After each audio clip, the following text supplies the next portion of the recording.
Welcome back, everybody, to the show. I hope you're doing well. I hope you had a good weekend. As I told all of you before the weekend, I was traveling and I've now made it to Kyiv, Ukraine. It was quite the process to get here.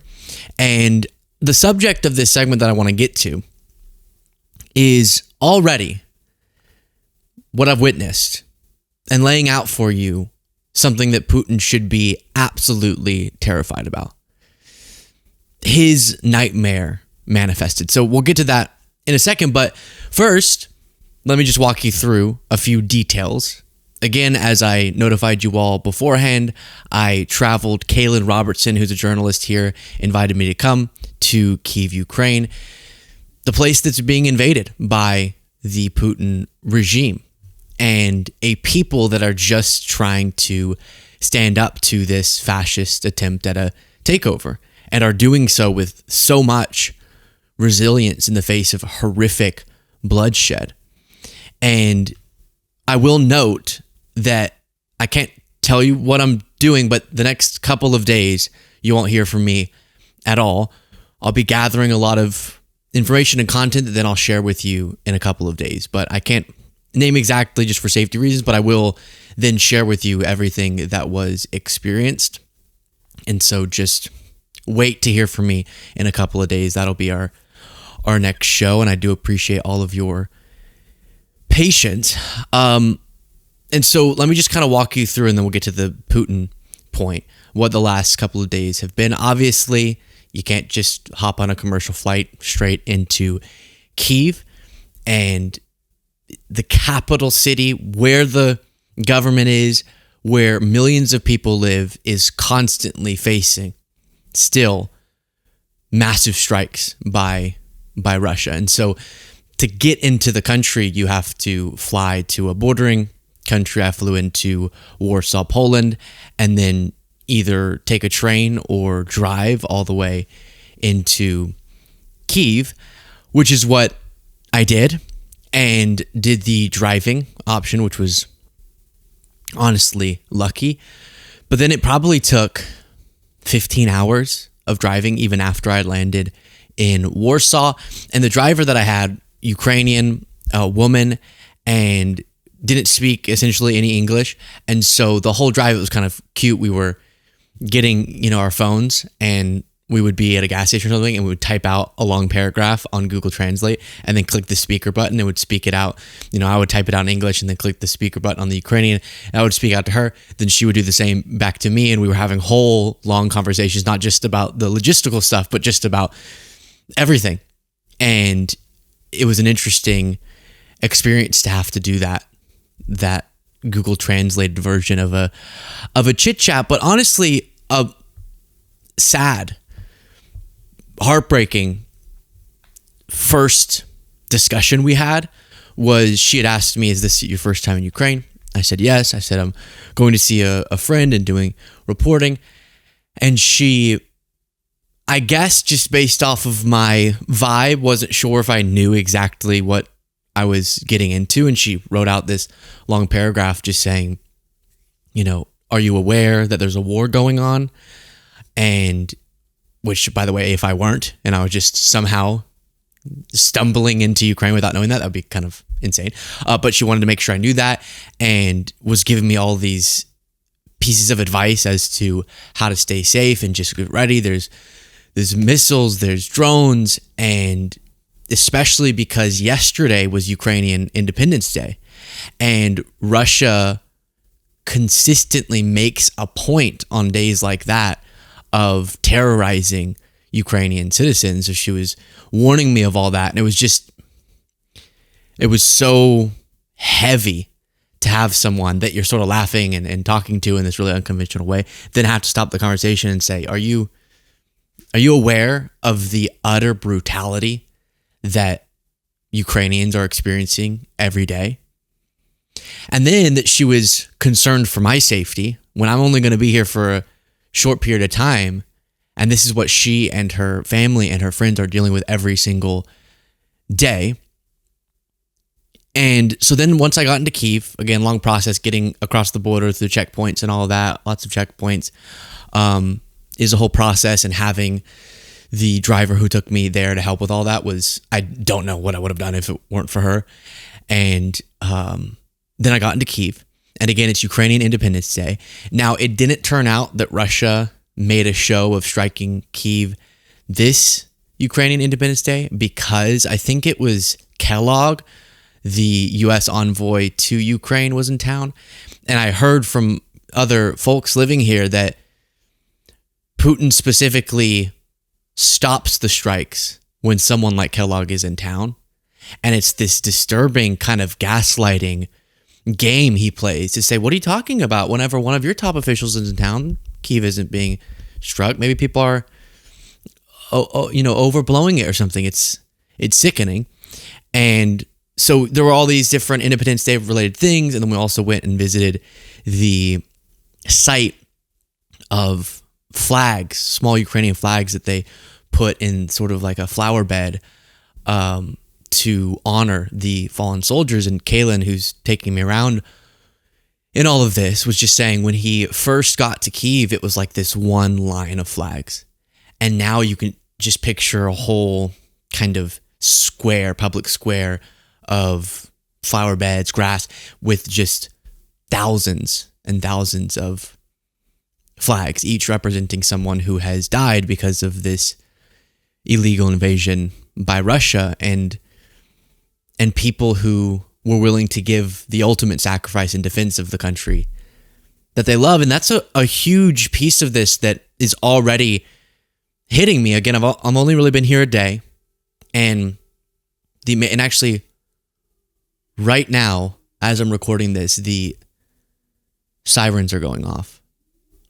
So it looks like some sort of strike is about to happen, or they're picked up on something. This is the first time I've heard those warning sirens.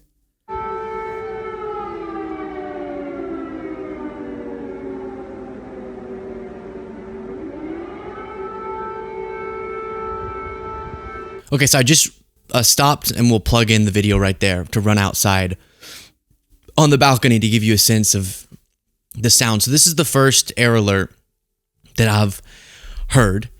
And I was just going to say that, so it's warning that something's about to hit the city. And this is just constant at any time of the day. This is what people are dealing with, and it's scary. You have all sorts of residential buildings have been hit. All sorts of civilian targets have been hit.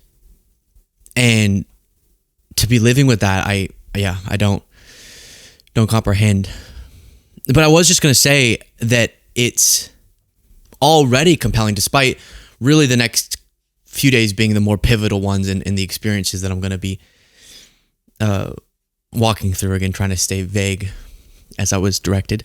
But already there's this profound sense that I don't think a lot of people understand of a true love, which is why people are willing to sacrifice so much for Ukraine, their fellow Ukrainian people, their distinct Ukrainian culture, their patriotism, and willing to do so much and give up so much to stay free from this authoritarian regime of Russia. And so there's a lot of, especially people on the right now, there's a lot of downplaying and sort of whatever. No, they were a part of the USSR at one point. Who cares? Come on, what? Well, Putin thinks it's rightfully his, so what are we all debating about? And I've always explained this to you, but especially experiencing it here and talking to people and seeing the pride for their country and the ambition for freedom and the alignment with values closer to ours, to America's, at our best. Maybe we are faltering a lot on those lately. That is so powerful that they'll sacrifice and fight as powerfully as they have to stay free and to stand for those principles. And so that's already impactful. I'm sure as I experience the next few days, it will be all the more clear. Incredibly beautiful city. I'll plug in potentially as I'm talking, have the guys edit over some photos that I've taken while I'm here. It's just gorgeous. The river and the architecture. And again, really kind people. We went to a restaurant that Kaylin was explaining to me specifically serves all of these different recipes that were hidden because they were banned by Russia whenever they were occupying. And it serves you all of these Ukrainian dishes that were literally not allowed under the Russian regime. And so we had that, and it's just really, really, it's beautiful. And just a little ways away from the city of Kyiv is during that initial invasion where the Russians got before being stopped. And so people living in the city that's just a beautiful European city, super comfortable, clean, safe. I'm going to make a sort of satirical video going through one of their grocery stores like Tucker ridiculously did in Russia, because it's actually a beautiful grocery store, weirdly enough. Beautiful. And they have shopping carts. What? As Tucker was so impressed with in Russia, they have shopping. They have escalators. Look, Ma, no hands. No, and honestly, it was a really nice grocery store. And to think that a city like this was very close to being taken by Russia, and at so many sites of the invasion, people are just passionate about living their life as much as they possibly can, even amid literally sirens going off, strikes happening. It is something else. Around the city, there are constant reminders of what Russia has done, what Putin has done. I'll put up photos of that. Tanks that they stopped and cars that were the site of Russia just massacring people.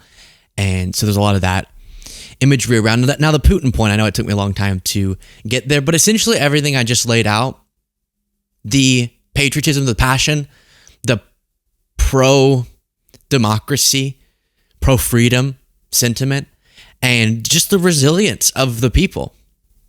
And I'm only this far into the experience, is his nightmare.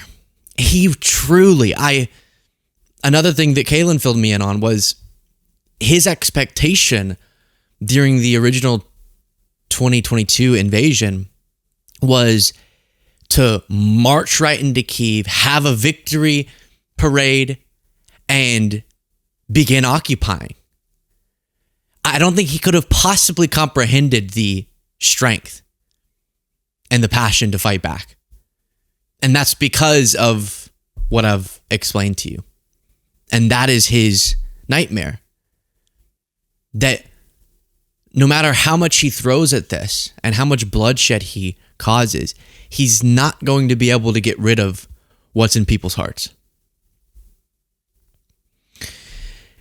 Now, lots of celebratory things again on this day. We did see some live music that was epic. And again, something I think I knew it wasn't the case. Kaylin had told me that, and I knew that from just reading about it. But being here and seeing the joy that's still present, people living their life, dancing to music, and waving their Ukrainian flags, like that, something is really impactful about that. Again, I'll have much more for you all in a couple of days. Do be sending your thoughts. We're going to go on, I don't know exactly what I can and can't say, but something, potentially scary. And I'll be reporting back to you on what I experienced. Thank you all so much for your support through all of this. Please do.